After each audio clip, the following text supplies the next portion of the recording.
मनोथवा देसी मनोथवा की बताइयो बाबा हाल हो गेला।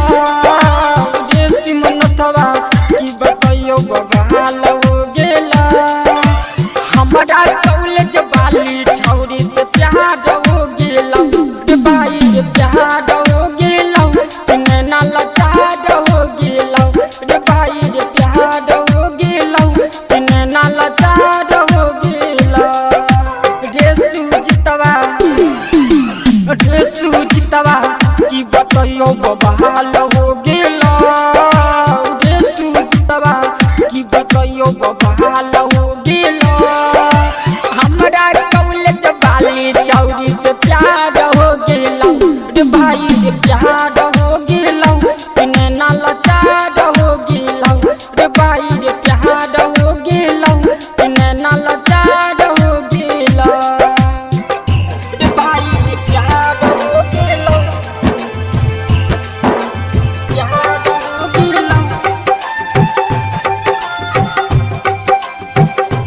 नैना लाचार हो गेला।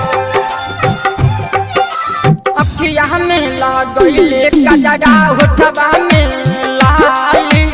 बड़ा सुंदर लागै छलौ ओकर कान के बाली। ओकर कान के बाली अखिया में लागले कजरा होठवा में लाली। बड़ा सुंदर लागै छलौ ओकर कान के बाली। ओकर कान के बाली नैना लाचार रे भाई लगलो बीमारी रे भाई।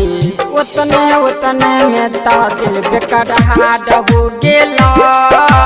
हमारा कॉलेज वाली छौरी से प्यार हो गेला। रे भाई रे प्यार हो गेला कि नैना लाचार हो गेला।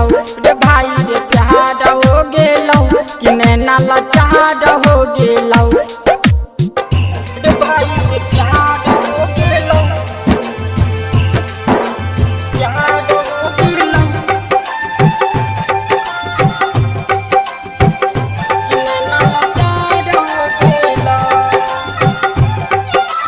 सूट सलवार पेन्हले छलौ लागै छलौ बनिया।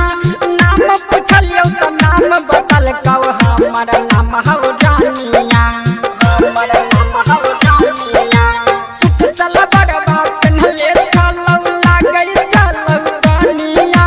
नाम पुछलियौ त नाम बतलकौ है रे नाम रानिया। है रे नाम रानिया। नजरी मिला के रे भाई उ त पागल बना के रे भाई। सुतलो के सपना में ता नींद चोरी हो गेला। हमारा कॉलेज वाली छौरी से प्यार हो गेला। रे भाई रे प्यार हो गेला कि नैना लाचार हो गेला। रे भाई रे प्यार हो गेला कि नैना लाचार हो गेला। रे भाई रे प्यार हो गेला प्यार हो गेला कि नैना लाचार हो गेला। सूझ से नथवा जानै रहौ एहे बात के लीला। मिले खातिर ओकरा हम बोललियै समस्तीपुर जिला। बोललियै समस्तीपुर जिला। सूझ से नथवा जानै रहौ एहे बात के लीला।